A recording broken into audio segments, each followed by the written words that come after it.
Tout de suite, une première question de Augustin, République démocratique du Congo, qui se trouve au travail avec un de ses collègues qui s'évanouit subitement et il demande ce qu'il faut faire en attendant l'arrivée des secours. Alors, je me prête et je joue au collègue de Augustin et me voici qui m'évanouit. Vous allongez, donc, vous allongez et là, je regarde d'abord si vous êtes conscient. Si vous êtes conscient, je peux simplement vous relever les jambes et là, ça va permettre d'avoir quasiment 2 litres de sang qui vont venir vers le cœur et finalement vers les organes nobles comme le cerveau. Cependant, si jamais je viens, je dis « Monsieur, vous ne répondez pas », je vous stimule, aucune réponse. D'accord?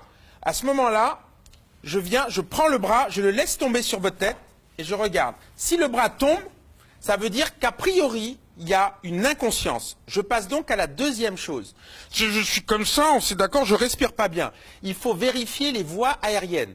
Donc je vais mettre la tête en arrière, ouvrir la bouche pour permettre d'aligner, de permettre de respirer efficacement. Et à ce moment-là, je regarde s'il y a quelque chose. S'il y a un corps étranger, parce que ça peut être lié à une fausse route, j'enlève le corps étranger.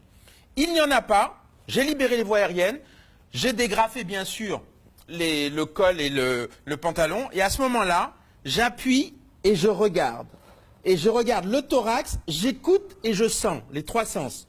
Et je compte jusqu'à 10. 1, 2, 3, 4, 5, 6, 7, 8, 9, 10.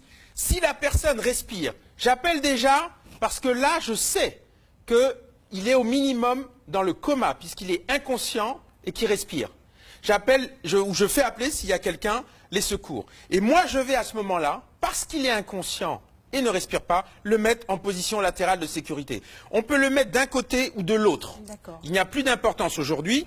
Je prends la jambe, je la cale, je prends le bras, je le mets sur la joue, je prends l'autre bras, si j'ai décidé de le mettre sur le côté gauche, et à ce moment-là, je peux me mettre de l'autre côté pour accompagner, ou si je suis là, simplement le haut du genou, là je prends l'épaule et le coude, et tout doucement, je le place sur le côté. Je vérifie, vous voyez, la tête est bien, je peux même mettre un coussin, et là, je place bien la jambe pour le caler.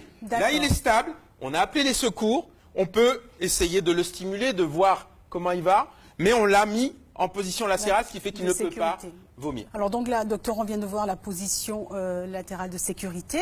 Et si une personne fait une crise cardiaque devant nous, qu'est-ce qu'on fait? Alors donc on a vu là que s'il est inconscient et qu'il respire, c'est la PLS. S'il est inconscient et qu'il ne respire pas, à ce moment-là, ça veut dire qu'il est mort ou qu'il va mourir. On a instantanément appelé les secours. Extrêmement important. L'appel des secours. Et à ce moment-là, voire aussitôt, soit vous avez même une tierce personne qui peut le faire, appeler les secours, vous mettez entre les deux seins, l'impact est juste au milieu, les bras tendus, et à ce moment-là, on va enclencher le massage cardiaque à une fréquence entre 100 et 120, l'idéal 110 par minute. On utilise le poids de son corps, et on soulève un tout petit peu, et on appuie. Et si vous regardez, vous allez voir que le rouge petit à petit, effectivement. le sang cerveau, circule. vous voyez, est vascularisé. Et là, à 100 par minute, c'est parti. Et on n'arrête pas. Si jamais, vous voyez, c'est parti, je suis à la verticale et je peux tenir. Il n'y a pas de risque de briser quelque chose? Il est déjà mort. Donc, on ne peut pas plus mourir que mourir. Donc après, s'il a des fractures de côte, il aura des fractures de côte, mais si on l'a récupéré, on l'a récupéré. Et c'est là que peut intervenir, à ce moment-là, le défibrillateur qu'on verra secondairement. Oui, dans une autre émission.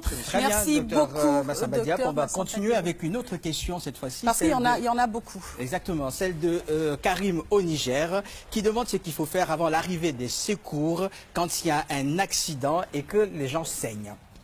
Alors, la première chose dans un accident, là c'était un malaise au travail. Là, dans un accident, c'est encore plus net, il faut déjà sécuriser. Mais vous sécurisez les lieux et vous commencez à agir. Et pour les hémorragies, alors qu'est-ce qu'on fait?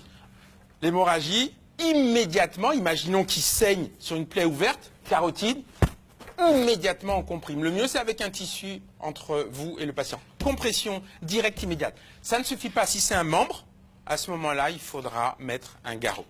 Alors donc on va en Guinée-Conakry avec Kaba qui demande quel geste adopter pour sauver la vie d'une personne qui se noie. Alors, la première chose, bien évidemment, il faut la sortir le plus vite possible. Et à ce moment-là, il y a différents stades. On n'aura pas le temps de les détailler, mais en tout cas, il y a les stades, je dirais, où la personne est consciente. Et donc, il va falloir, selon la gravité, l'amener éventuellement aux urgences pour qu'il puisse avoir une radio, parce qu'on peut avoir une complication secondaire à 24 heures, donc quelques heures après, ou alors il est inconscient. Et l'avantage, on vient de le faire, on le met en PLS. Il est en arrêt.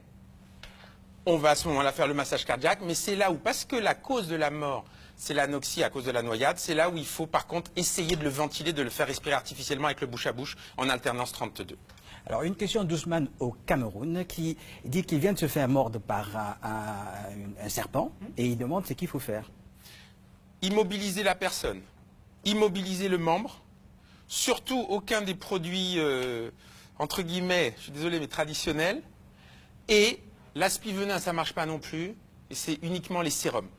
Mais en attendant, on l'immobilise pour éviter la diffusion dans le corps. Mais les garrots, jamais.